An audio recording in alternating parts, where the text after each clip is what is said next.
She is a pharmacist, a transformational wellness coach. She is also a grief coach, a panic and energy healer, and a motivational speaker. She's founder and CEO of the Kida Health and Wellness Center and Live Song Consult. She's joining us once again to spend some good time to talk about grieving. Welcome. Thank you so much, Jesse. And how are you doing this morning? I'm good. How are you? I'm also fine. Good. I hope Mondays we don't put you too much on a rush. It's all good. No, because Mondays are super busy days. I know. Spending your quality time with us is very important. It's also very important for me to be here. Yes. All right. So, talking about the subject we have this morning, grieving. I was trying to break it down for my listeners just to get to understand. What do we grieve about? I mean, is it only the loss of a loved one through death, or not possibly not other things? That's usually the main thing. The main thing, okay. But people grieve after broken relationships. Okay. People grieve even when they've lost pets. Okay. You've lost relationships. Sometimes you've lost work. Anything that is dear to you that you lose. Yes. It's loss and grieving. But for me, the main one really is about the death of a loved one. Okay. Yeah. Well, to talk more about that, we'll be getting into that. But how do you find yourself being a grief coach? Well, it's really interesting. I have to give you some background. My relationship with death started early. Okay. The 7 years I spent in Nachimota, every other year, somebody would die. Oh, okay. So Form 3, Form 5. Like a mate? Not a mate, no, family. A family, yes, okay. Yes, family member, somebody would die. But the main thing, what actually started this journey for me is when I lost my immediate family. Okay. We were a very tight-knit family. It was my parents and just me and my younger brother. Okay. So in 2006, I remember I was in the UK then with my children, and we were planning to come for Easter. I decided to surprise my family with a trip back. Okay. Come to Ghana for Easter. Okay. And Palm Sunday, I remember I think I'd taken the kids out for lunch, came back. Okay. Was it in Ghana? No, this was in the UK. The UK, and okay. A friend of mine knocked on my door. And she opened the door, and when I opened the door, she just said, Kristyne, have you heard? And I'm like, heard what? She said, oh, Junior is gone. Junior's my younger brother. Okay. So I screamed. Hey. I'm like, what do you mean? Palm Sunday, on a Palm Sunday. On a Palm Sunday. Yeah. So he was here in Ghana. He was driving on the Tema motorway. He had an accident. Wow. And he died. Wow. He was only 36. Wow. He owned, he was the one running Originate Limited. We had the company Unicron Group, etc. Unfortunately, Joy FM had already started announcing even before my mother heard that her son had died. Wow. So it was a really, really, really traumatic experience. So for me, the question is like, why? It's like, God, why are you taking my younger brother? He's only 36. Why didn't you take me? Yeah. Why? All right. And 3 years after that, of course, because we were only two, my brother was my mother's favorite. I was my dad's favorite. Okay. We shared it nicely. So mommy really didn't get over losing her son. She never got over it. Okay.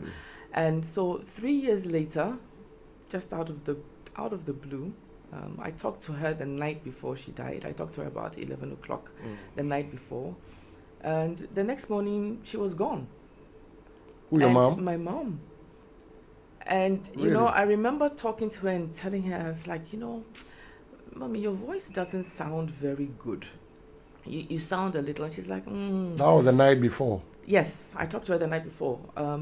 She called because it was my daughter's birthday. So she called to wish my daughter happy birthday. We had a little chat, and I just didn't like the way she sounded, So she passed the phone to my dad, and I said, Daddy, I don't like the way Mom sounds. She's like, oh, she's not feeling too well, And the next morning, she was gone. Wow. She was gone. you know, for me, I just said, you know, she died of a broken heart. She died of a broken heart. She never really got over my brother. So, like, how many years was that after 3 years. you lost your So my junior brother was 2006. Okay. 3 years later, 2009, I lost my mom. Okay. And then 3 months after that, I lost my dad. Oh. Wow. So Daddy had been diagnosed with liver and prostate cancer after we buried my brother. So we were kind of like preparing, you know, we knew that he wasn't well. We were kind of preparing for him. And then my mother dies before he does. So everything. That was the big surprise. Exactly. The big shock. Like, what's going on? So in 3 years, my immediate family, my close-knit, really tight family, was all gone, you know. So then what happened was, every time one of my friends lost someone, they'd call me. It's like, Kristyne, you've been through this before. You've been through it a lot. How did you go through it? What can we do? How can you help me through this? And that's how it really started, you know. And I ended up doing a course. It's an NLP course. It's called Neuro-Linguistic Programming, which people like Tony Robbins and Jack Canfield, that's always been the base for their coaching, for their help. So I did that course, and it's those tools that I use with my clients. So really, that's how it started. It's my own experience. So your own experience that led me to start doing that, because then I realized that people kept on calling. So I was like, how can I help other people? It's one of the darkest, loneliest, most painful experiences you can go through when you've lost a loved one. All right. Yeah. So like within a space of about 3 years, you've lost so much close people who are so much close to you. But personally, how were you able to go through it? Because it looks like your mom couldn't survive that. For me, I had to change my mindset a little bit. I had to come up with reasons for it to be okay for them to have gone. So for my brother, I looked at all the things that he achieved in those 36 years of his life. For me, what he had done was equivalent to a 70, 80-year-old man's journey. His journey took 36 years, but the impact that he made in his life. So I looked at that and I said, you know what, Junior, it's okay. You've come, you've done everything that you needed to do. You've impacted everybody you needed to impact. You've made such a legacy. You've left such a legacy for people. So it's okay for you to go and rest. With my mom, just like you're saying, I don't think she would have been able to handle losing her son, with her husband, my dad, being ill, and losing my dad too. So I was like, you know what? God being so good, he looked at it and he's like, you know, you won't be able to handle losing your husband as well as your son. You know? So for her too, I was like, okay, mommy, you know what? It's okay. You go and rest. Okay? And with dad, he's been ill. His son is gone. His wife is gone. I'm the only one left. I remember flying back and spending some time with him in Ghana, and those were the things. It's interesting then how things are a 360 degree, because then I was doing things like immunity boosting juices. I changed the way he was eating just to make sure that, you know, his body would be able to heal itself. And I had to allow him also to go and rest, you know. So it's being able to recognize that life is a journey. Death is part of that journey. You have to be able to take what they have brought to us. We hurt because we hold on. We don't want to let them go. We hold on. But everybody's journey is different. We came into this world alone. We will go out alone. Right. So it's really important to understand that, you know what, this is their journey. They've made the impact they need to go. They've made, and it's time for them to rest. Okay. So from possibly, I don't know whether you also stand on some biblical principles or some things that really also help you in this process. It's good you asked that. Let me tell you this. And I remember when my mom died, there was one particular morning. You know the daily motivations that you sometimes get in a little booklet. Yes. So one particular morning, I read one that talked about Jesus had a parable that he talked about the farmer who was tilling the ground. He was trying to sow his seeds, and he threw it on a ground that was so hard.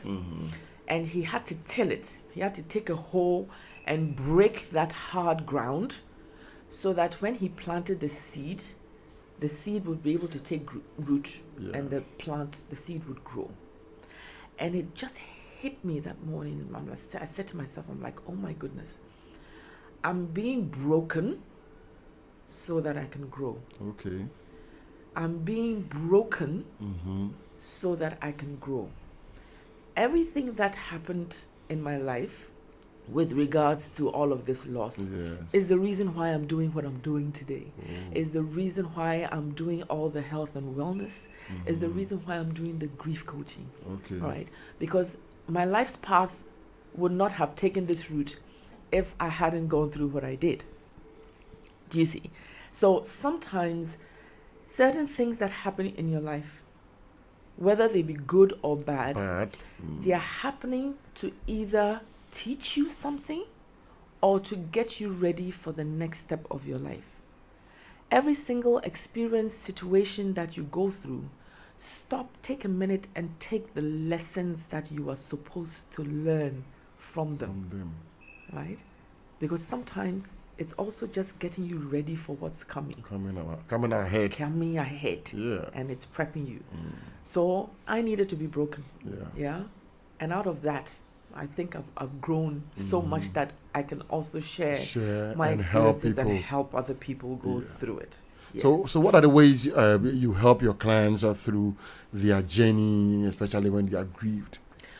Most of the time, I create a very safe and non-judgmental place, environment for them. Okay, and then I use my own journey. I use my own story. All right, because usually you always think that I'm going through something. You don't know what other people are going through as well. But then the main thing is to help people go through the 5 stages of grief. This is usually, the first one is usually denial. Usually when you hear somebody that's died, there are 5 stages of grief. 5 stages of grief. Okay. Denial is the first one. It's like, oh my God, no, this hasn't happened. I don't believe it. This person is not gone. All right. There's no way that I've lost this person. You just deny the fact that it's happened. Okay. The second phase is you get angry. You get angry at the person for leaving you. You get angry at yourself for how you feel about why they've left you, you know. But it's also very important to know that, you know what, you have to go through these emotions. You get angry. It's like life is not the same anymore, you know. And then most people, they become very lethargic. They don't want to do anything. So other people want to do a lot of work so that they don't have to think about that. And when you get very angry too, you start snapping at people, you know, little things just trigger you. Yes. The third stage, we call that bargaining. You sit and you think, it's like, oh, God, if you do this for me, maybe this person will come back.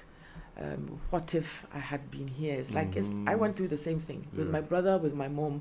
I lived in the UK. I kept on asking myself, oh, if I had been here, would it have made any difference? Maybe if I was here, they wouldn't have died. Maybe if this, what if this?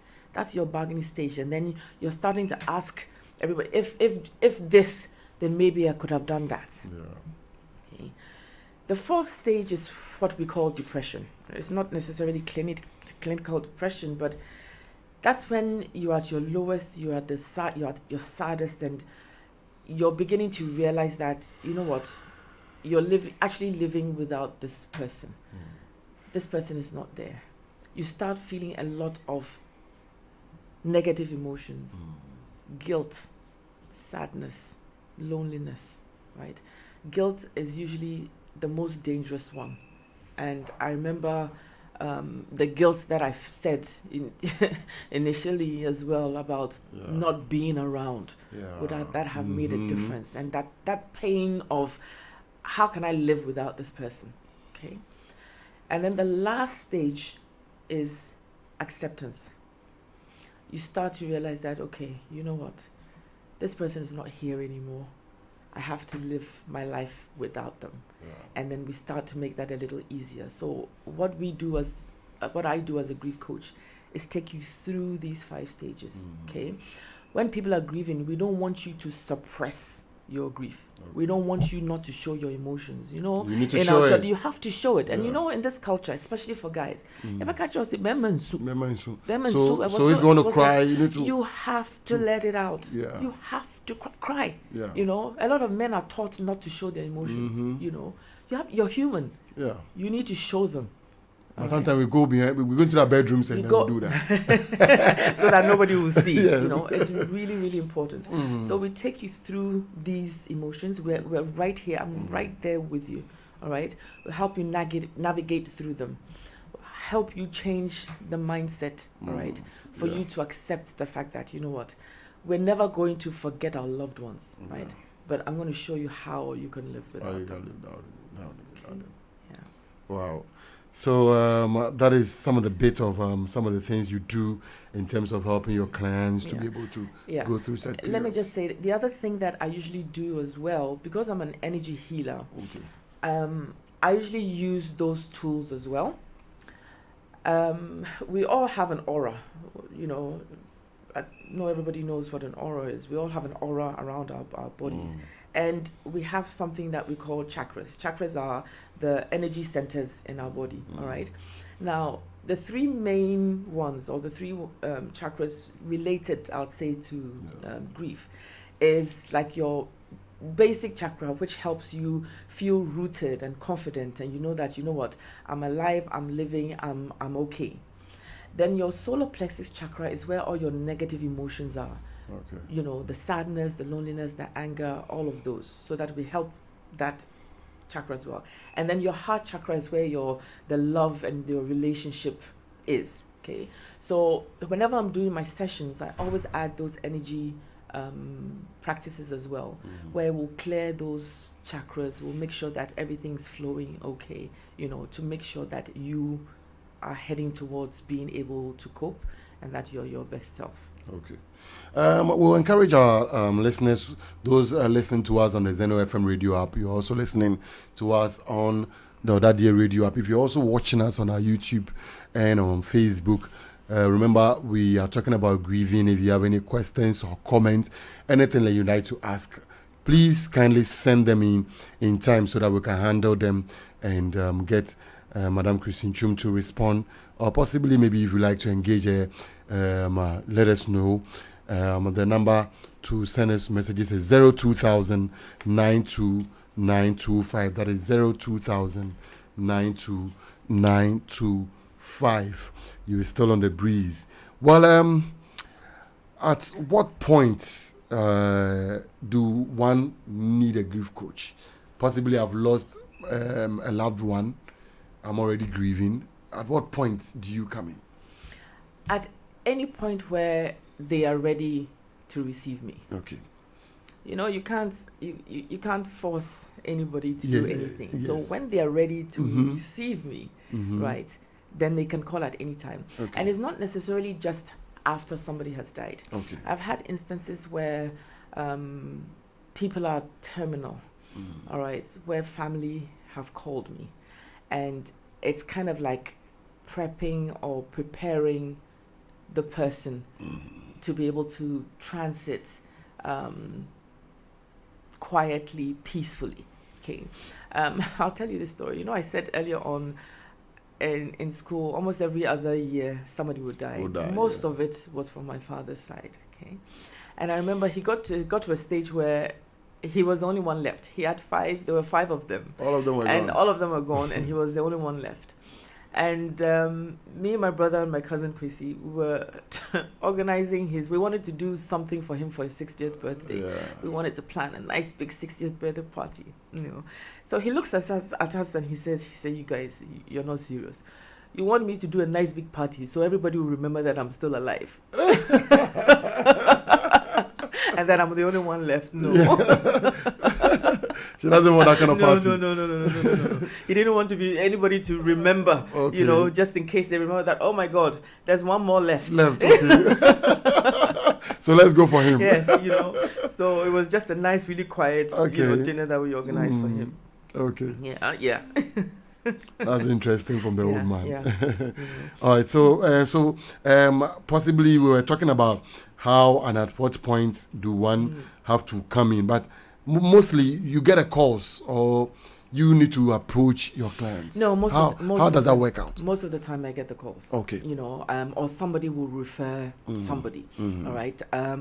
Quite a lot of people who've been through it, when they have family or friends who've also lost someone, then I get a call. So initially it was just a lot of my friends. Okay. I so think it started that way. Yes, I think we've gotten to a stage, at this stage that we are, that a lot of parents are dying, people have friends, family are starting to pass. Ghana, we're starting to lose people much earlier. And that's where the lifestyle comes in. We're losing people much earlier than we used to. And it's because of how our lifestyle is so fast, how we are always so stressed. There are a lot of things that are contributing to the early ones. So it's friends, family.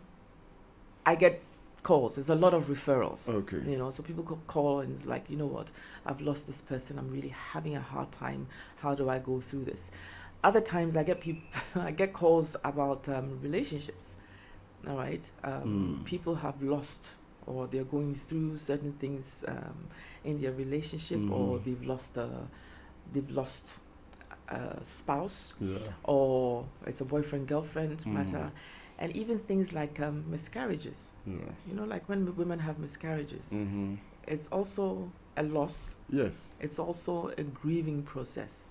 Okay. So I've had some incidences with that as well. So it's a wide variety and different types of requests that I get, but most of it is about loss. Okay, and in different situations. Yeah. Okay. Can you recount any experience that you had with a client, most especially when the person was grieving and you had to go through difficult time to be able to get a person off? How have you had some experiences that you might want to share with us? I wouldn't say there'll be difficult experiences because everybody's grieving process is different. Different and different. Okay. And the duration too is different. Okay. Usually, I start with a month's coaching. Okay. I usually do it just like once a week. Okay. We do a session. If they need any more, within the week we can arrange and do that. But most of the time it's once a week. Usually, I come in when, but then it depends. Okay. But this particular situation, the person was Muslim, so husband had been buried within three days. 3 days, yeah. It was a referral, so she contacted me, and we started at that denial stage. Can't go through this. Can't believe he's gone. Okay. We went through that stage. For me, I jumped straight in and let the client tell me just how much of an impact husband, wife, or the loved one had on everything else. Okay. This particular situation, the husband was an educator, and the impact that he'd made to his students, to the rest of his faculty, to even sometimes, because he was ill, the people in the hospital who were looking after him. Okay. And usually you get the validation of the impact that your loved one has made when you get things like the tributes. you get people walking up to you. It's been so long since my parents died. I still have people coming to me and telling me just how much either my father, because he was commanding officer of 37 Military Hospital, or my mom, the impact that they have made on their lives. Okay. So it's very important to remember that without that person, without that loved one, other people's lives will not be the lives that they have. Your person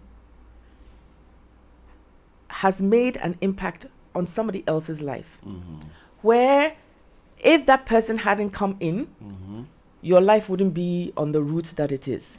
I call it my little chessboard analogy. You know, whatever you believe in, whether it's God, whether it's Allah, whatever, he's your master chess player. He's looking at this chessboard with all the people on it who are parts and parcel of your life's journey. As he's moving your chess piece across the board, other people have to come in, other people have to go out. Different circumstances come in, different experiences come in, all so that your actual life's journey, the purpose for which you are on this earth for, is manifested. All right? Yeah. So with this particular client, after realizing that, oh, hang on a second, look at all of these people who were impacted by him, it makes it feel a little bit easier. After a while, then we look at the way that the person can be, what's the word I'm looking for? She wanted to write a book about his life. All right. What impact, what legacy can I leave for him? You know, so a lot of people want to do that too. How can I do something to remember this person? All right. With her, she wanted to write a book. So we went through that. We talked through that. We wanted to see how she could do that. It even ended up in finding out how she could even impact her community. All right. In different ways in her husband's name. So all the while, as you're going through this, now your focus is changing to more positive things. All right. So then the pain starts to, you know, just kind of wear down a little bit. And I tell you, the pain never goes away. We're not telling you to remove your pain. We don't want you to dull your emotions. We want you to be able to go through them, right? But then it's that mindset change. It's that mindset change that, you know what, this person did all of this. I'm so proud. I'm so happy that this is what this person did, okay? And I'm able to live my life without them. Okay. That's really, really fantastic. Yeah. Awesome. It is. But I just had a text message coming from, she said her name is Maku, doing a listening in Accra. Madam, I'm very happy to be listening to you this morning. What is the difference between grief and mourning? Are there any difference? Maku, thank you for your message anyway. Okay, grief is the emotion. Okay. Mourning is the process. Okay. It's the process of going through the emotion of grief. Okay. You understand? So you can have a mourning period of a month. You can have a mourning period of a year. People can still be mourning in 2 years, but what we want to do is to be able to reduce that mourning period. Okay, right? Because it falls within the 5 stages. You do not want to continue to be mourning, but that doesn't mean that you're not still. Grief is the emotion, okay? That feeling of loss and sadness, and that's the emotion, okay? The mourning is the period. Do you see? So they look and feel the same, but that's the difference. One is an emotion, one is the period of. So there's a huge difference between the two. Yes, you know, when somebody says, I'm grieving, I'm grieving. Okay, I'm feeling this grief, this sadness, this right. You know, like the mourning period. That's when you're doing your funerals, you're getting through the stuff, you're doing the process, you're mourning. People are coming together, and then we're seeing the person off. That's the process Of mourning. Of mourning. Okay. All right. You're going through the customary, the things that we do to mourn someone, right? Yeah. After that, right, when you're grieving, you do those emotional stages. Usually you do that alone, and that's what we want to take you through. Okay. And is there a specific time frame where that grieving periods are? It depends on. It depends. It depends. The grieving, it depends. But everybody's own is different. Some can take a month, some can take 2 months. Everybody's own is different. Everybody's own is different. And you know, the process, it manifests in so many different ways. Yeah. Some people will be quiet. They don't want to see anybody. They don't want to talk to anybody. They just want to be left alone. Other people, they want to be busy. They want to do as much as possible, be around people so that they're not alone in their thoughts thinking about the loss of their loved one. All right? Two different extremes. Loud, I want to be around you, I'm constantly doing something so I don't feel it. What I usually want my clients to do is, I want you really to be able to feel it. Oh, okay. I want you to feel it. Like feel the grieving. I want you to feel it. Okay. I want us to go through the process together. I want you to know that I am here with you. Okay. I am with you every step of the way. I am here to support you. I am here to change your mindset about it. Okay? You need to be able to go through it, because when you deny it and when you cover it up, you haven't processed it. So it's always there, and that takes a longer time.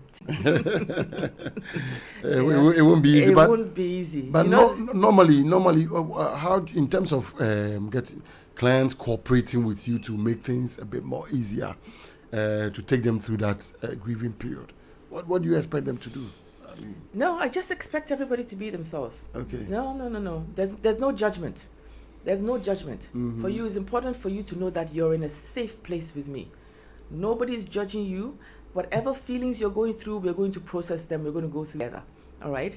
So, like I'm saying, it's such an emotional thing to go through that you shouldn't have any expectations. Okay. All right. You're not. It's like, you can't say that, okay, after 2 weeks you're supposed to be doing this, so why haven't you gotten there and stuff like that? Not at all. All right. I get it. Yes, you have to go at your own pace, right? Because you are the person who's going to live with it for the rest of your life. So you have to be able to go through your own pace and get to a place where you are okay, and you feel you're in a place where you feel that, okay, it's fine. Right. No, yes, it's fine. My life can continue.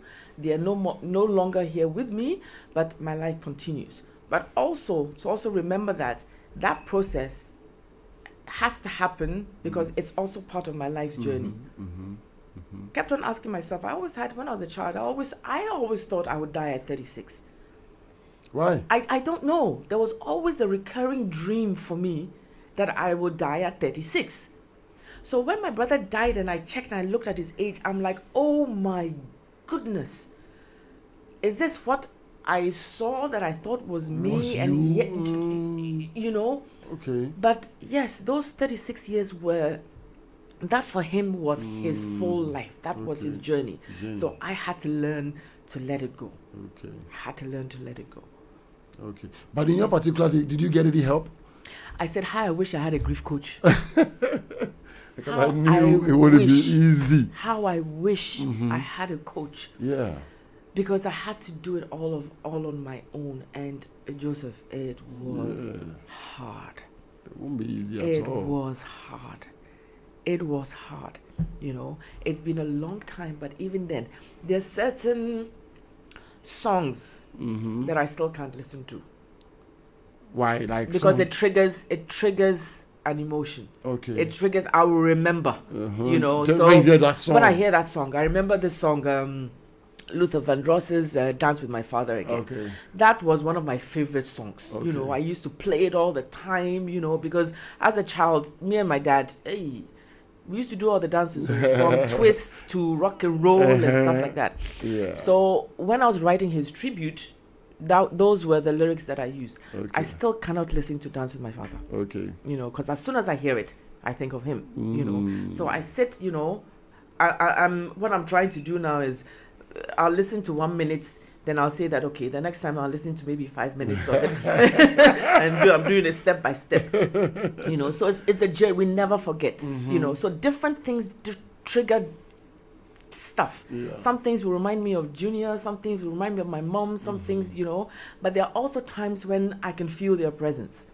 There are times when, I know that they're here, they're with me, they're encouraging me, they're pushing me along, so that gives me I'm happy about that. That gives me confidence, that I know that, you might not be here physically, but you're still here with me. You're still here with me. So that alone edges you on. Edges you on, And for me, I know that they would be so proud to know that experience, I'm using that to help other people. Yeah. For me, that's the most important thing. How I can use my own experience to help other people, go through what they're going through. Okay. Because I know how difficult it is. It is. I know how difficult. You've been there. I've been there. After my dad died, I remember going back to the UK. I couldn't sleep for a year. Like for 1 year, not even I like couldn't sleep. An hour or two. I couldn't sleep. Maybe 30 minutes. I'd lie in bed and then I hear the birds. I'd toss and turn. Then in the morning I hear the birds sing, and I couldn't sleep. Yeah. I would be in the shower. I'd put the shower on. I'd sit on the shower floor. That's where I would cry. Okay. Because I didn't want my children to hear me crying or see me crying. I'd go into the shower, turn it on so that they would think that it's the water running. Yeah. But that is where I used to do my crying, because for that, after him, it was like, okay, all of them. Then you're asking God, what have I done? Have I done something to deserve it? Why have you taken them all away? Please don't take anybody else away. You're starting to do your bargaining. You're asking all of these questions, So for me, I really wish, I had somebody to help me through, the process, Yeah. But luckily enough, we have Madam Kristyne Twum. She's always available if you are going through some sort of grieving. She'll be there to help you through it. How can you be reached? You can call 0271 752425. Okay. Call or WhatsApp. Okay. Maybe you need to go through the number again. 0271 75 2425. Now that number is my number. Okay. Especially when it comes to grief and loss, I want to be able to listen to you. Okay. Usually my process will do like a 30 minutes, I call that the assessment call, all right, where we'll get a little bit of a background and we'll see what your needs and your goals are, all right, and then we'll start to plan the sessions, okay, and how to go about it, how to do it. Okay. Yeah. Okay, so that's the first step. That's like the when first the person step. calls. When the person calls, that's what we do. Okay.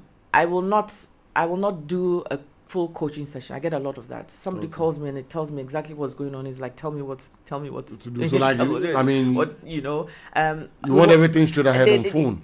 They want everything straight ahead on the phone. I really don't do that immediately. Okay. What I want to do is to be able to assess what your needs are. So usually you tell me, or I'll ask questions. Usually tell you your problem. I've lost this person. Sometimes I'll ask you, how did it happen? When did it happen? When are you available to have the sessions? And then we'll plan it, and then we'll schedule it, and then we'll do it. Okay. All right. That's really perfect. So if you're out there and you need some form of coaching, you are grieving. We've been through the various forms of grieving. We've talked about it. It can be the loss of a loved one through death, or maybe through a relationship. Other things happen. Yeah. The relationship ones that they you do get most of that. I get a few of those. The boy is jamming. The boy is jamming. Just a way to me, cry, me also be worry me, and I feel the when you be for I feel also worry me. Get those things. Kind of thing. It's like yes. That's that also kind of pain. grieving is That's- also very that's kinda serious. Serious. So girl, be a Jawa. You know what I'm saying? Yeah. I mean, you get so broken that you get you broken. even want to end your life. Get broken. But for those people, Yeah. let me just say this. And maybe you can take the time off to advise or Let me possibly. just say this. If they are not in your life, they are not meant for you. Okay. Everything happens for a reason. Yeah. Okay. If they are not in your life, they are not supposed to be there for you. I like to use this analogy, right? I call it the elevator analogy or the lift. Ghanaians, we call them places, they call it the lift. When you walk into a lift, you walk in, other people come into the lift with you. Yes. You're on the ground floor, okay?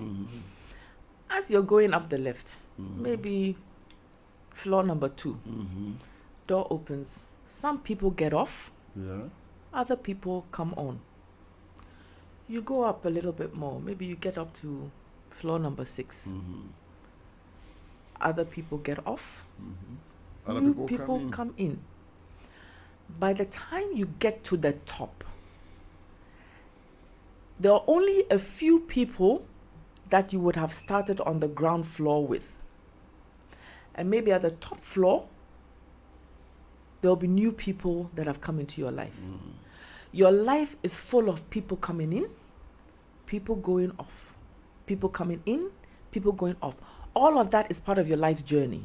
Some people are in your life to teach you something or get you ready for something that's coming.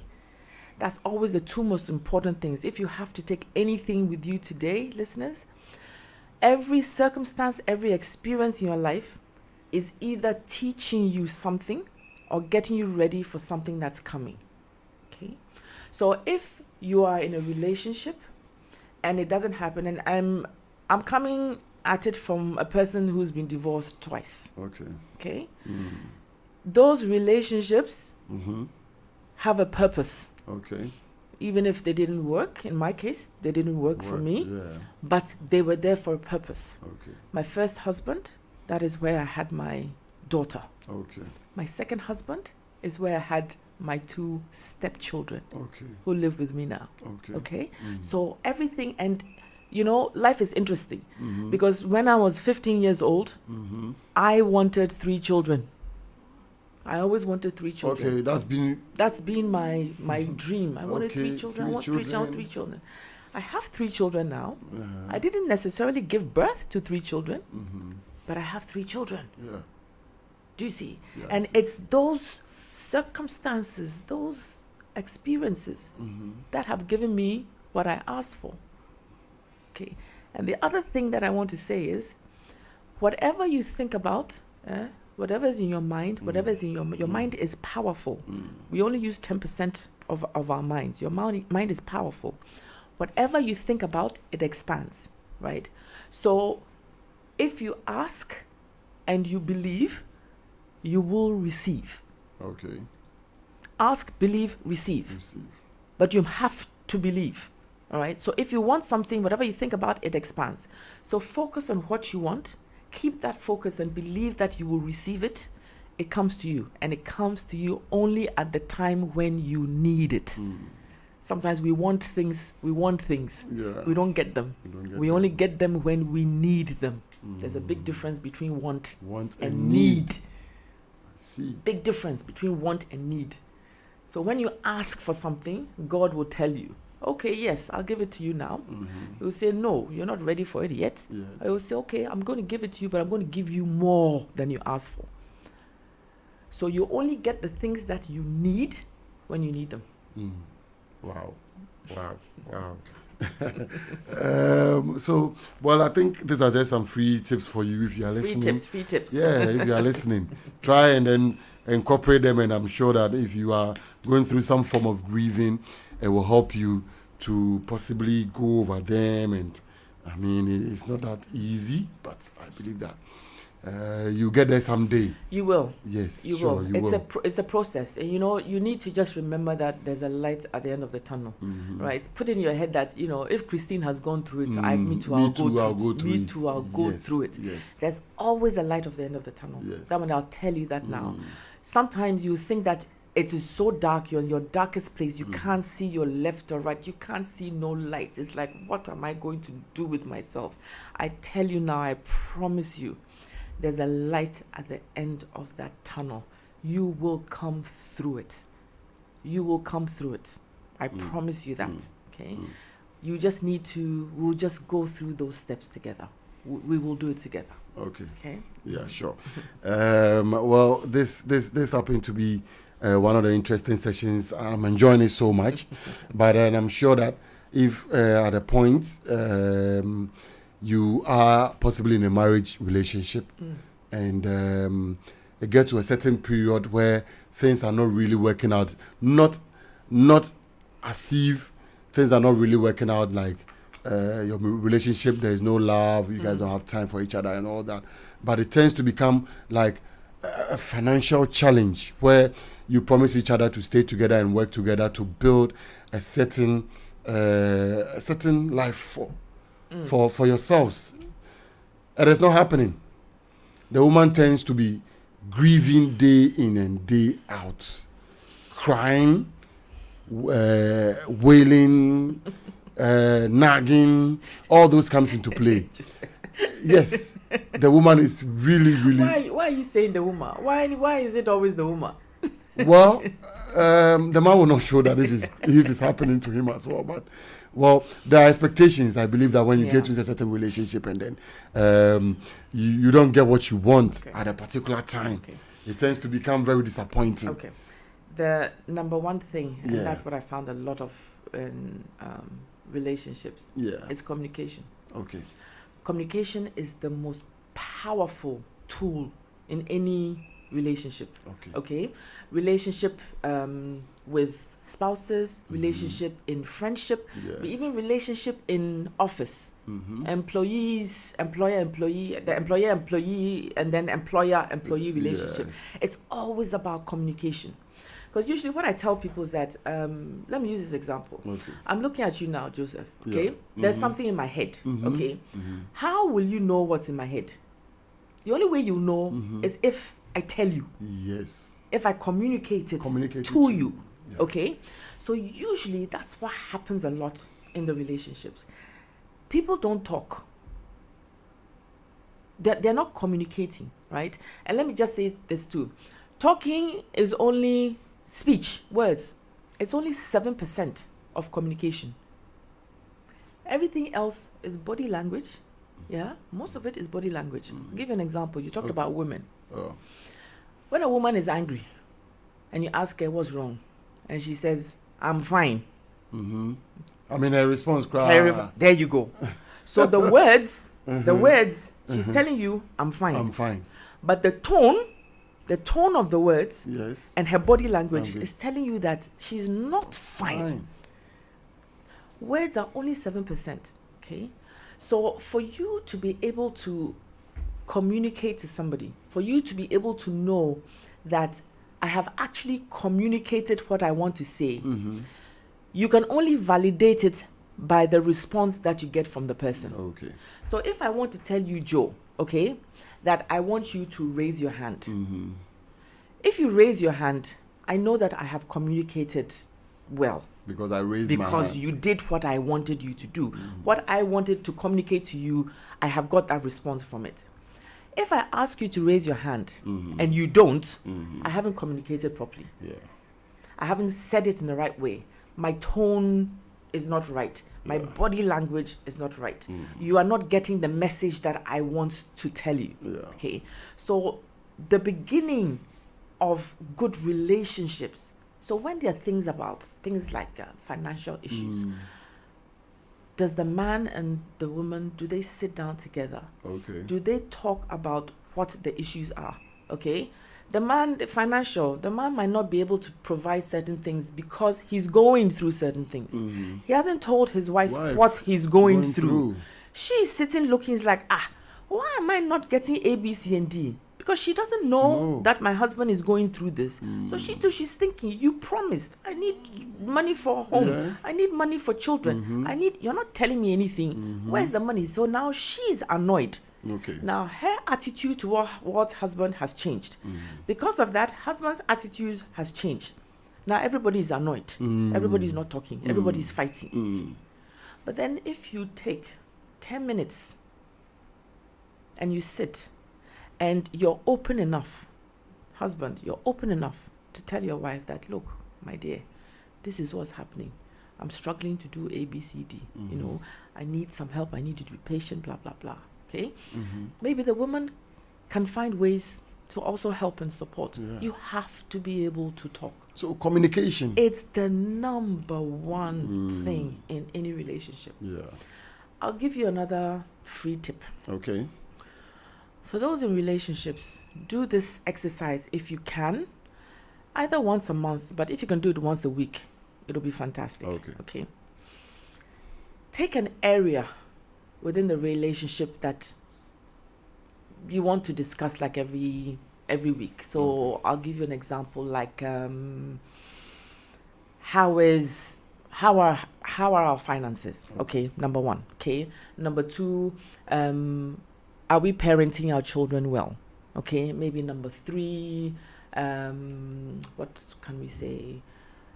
How's our sex life? Okay? Let's use these three questions. Okay.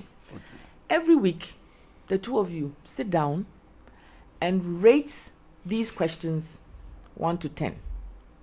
1 is not good at all, very good.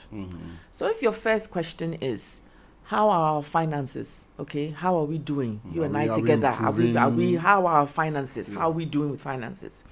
And the woman says that, I think finance, I'll give it a number 5. Husband says, finances, maybe I'll give it number 6. What are you going to do to bring it up to number 10? Okay.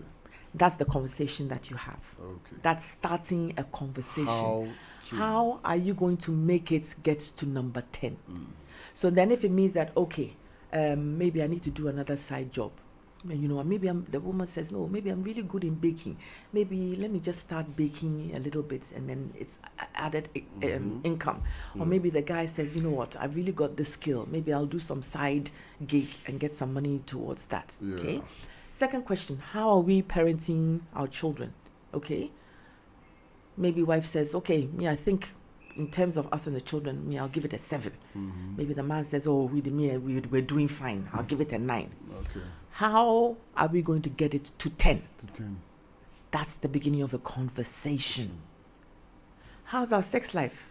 Woman says, oh, I think it's 2. Man says, I think it's 10. The question is, how are we getting up to 10? To 10. So now the man knows that, hey, you think our sex life is 2? Then the conversation is like, it's just like, why? Why is it 2? Okay, why is parenting our children? Why is it 7? Yeah. Our finances, why is it 5? You know, you're having a conversation. You're going to start finding different things out between a couple. Yeah. You know, things that you didn't know were there. You're going to start having that conversation. Okay. So it's a good exercise. Wow. Awesome. This is very, very, very important, and I think it will be our tip for the day as we are wrapping up. We have just about 3 more minutes to wrap up with Madam Kristyne Twum this morning, having a conversation, very nice conversation on grieving, and I believe that we all grieve at a point in our lives, and we've talked about the 5 stages of grief, and which I believe that if you missed it, let me quickly take you through that again. I think you talk about denial. That's it. It's denial. First of all, denial. And see, it hasn't happened. Yes. I can't believe it. You can't believe it. Then it's anger. Anger. Why has this person left me? What am I going to do? I'm angry. That sort of thing. The third part is your bargaining. It's like, oh, what if I'd done this, maybe this wouldn't have happened. If I'd done this, maybe this wouldn't have happened. You start to get so guilty, sad. Okay. Yes. Then the 4th stage is depression, where that pain and that sadness really, really hits you. Okay, you're crippled, you don't want to do anything, or you're working so hard so you don't have to think about the person that you've loved. And then the last stage where we want to get to is acceptance. You accept that, okay, this person is no more in your life, but it's okay. I'm going to learn to live without them. But I'll never forget them. Yes. Very, very, very important. 5 stages of grief. So if you're able to go through all that, I'm sure that there's something that you can pick up there which will go a long way to help you.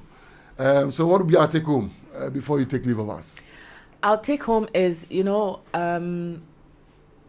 death is part of your life's journey. Yes. We came in alone, we will go alone.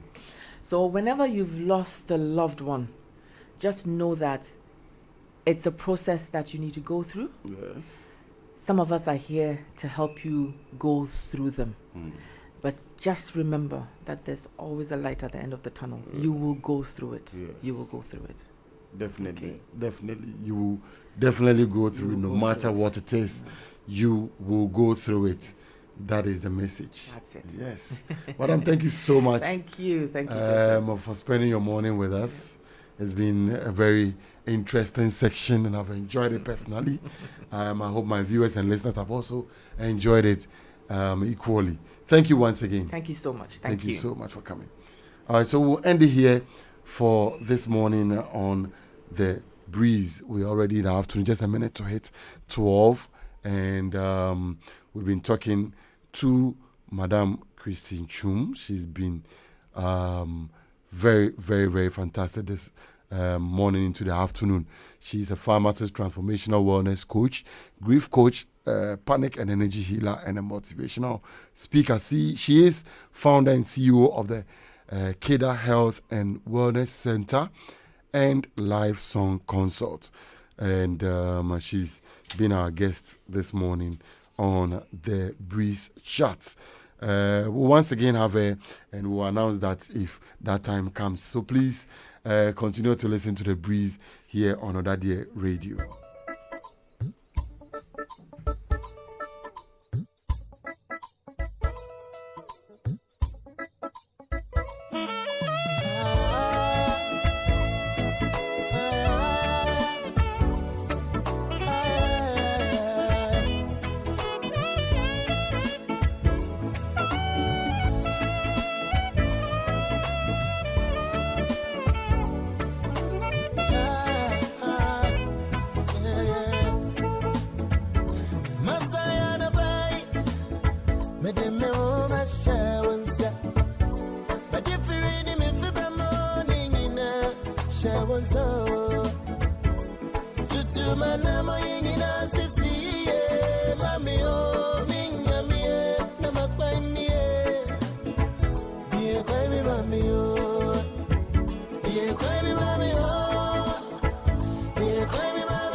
You are listening to The Breeze, live on ỌDADEƐ Radio.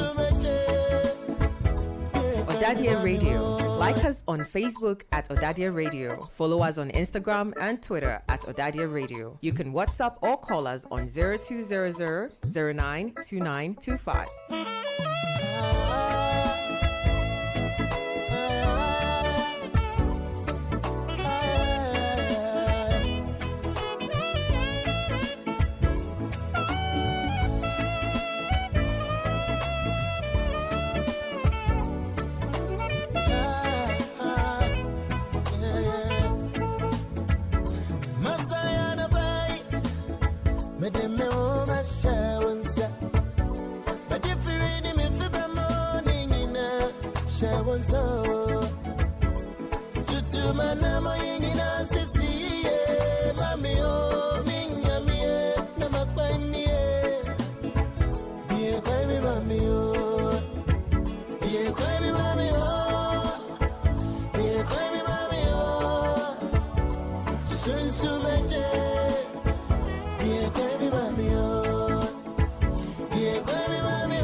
All right, so this is where we draw the curtains for today's Monday edition of The Breeze. We are back again this Wednesday with another exciting edition here on ỌDADEƐ Radio exclusively. Do make a date from 10 a.m. to 12 midday.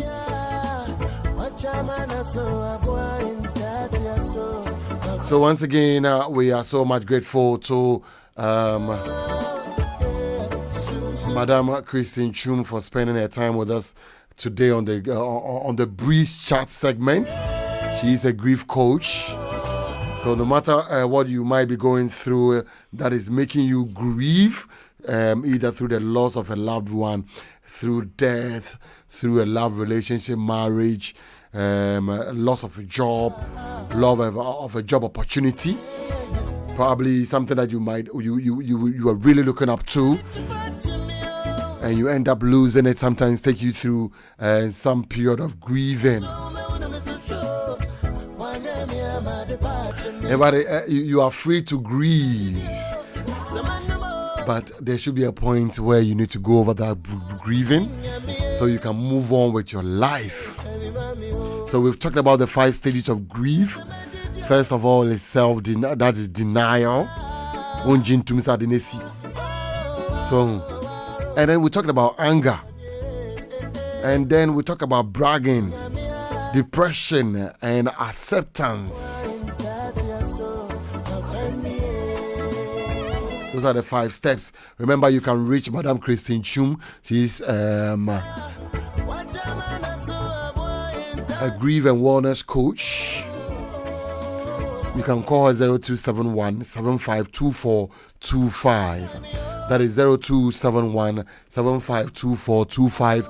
And then possibly book an appointment, have a time of session to help you go through all that you are going through that is making you grieve. And Nasi, thank you so much for your time. I'm back again on Wednesday from 10 a.m. And I'm signing off on behalf of the production team led by Mr. Johnny Adofini, aka Zonda. My name is Joseph Oti. You can also call me DJ Use. Continue to enjoy the rest of the day. And stay blessed and stay tuned to ỌDADEƐ Radio, Ghana's finest digital radio. Shine the lights. Bye for now.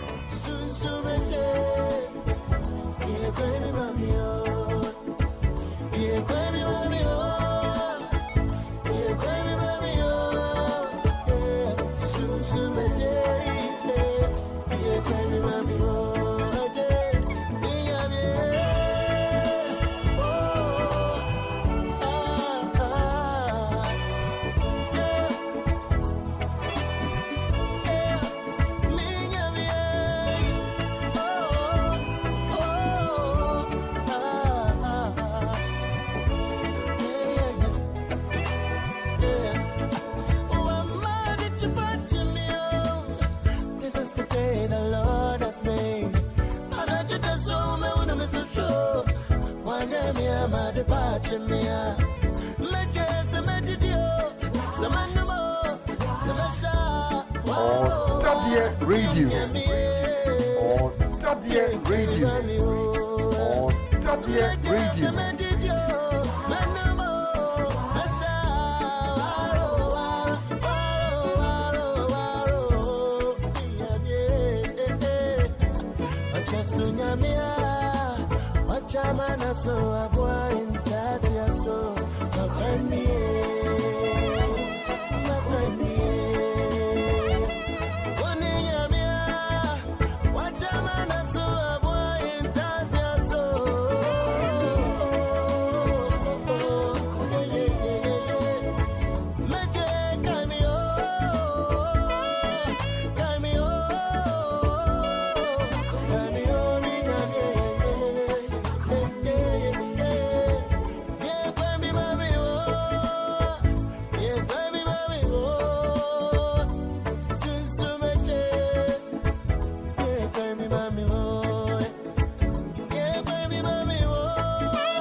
Download exclusives from hitsgh.com.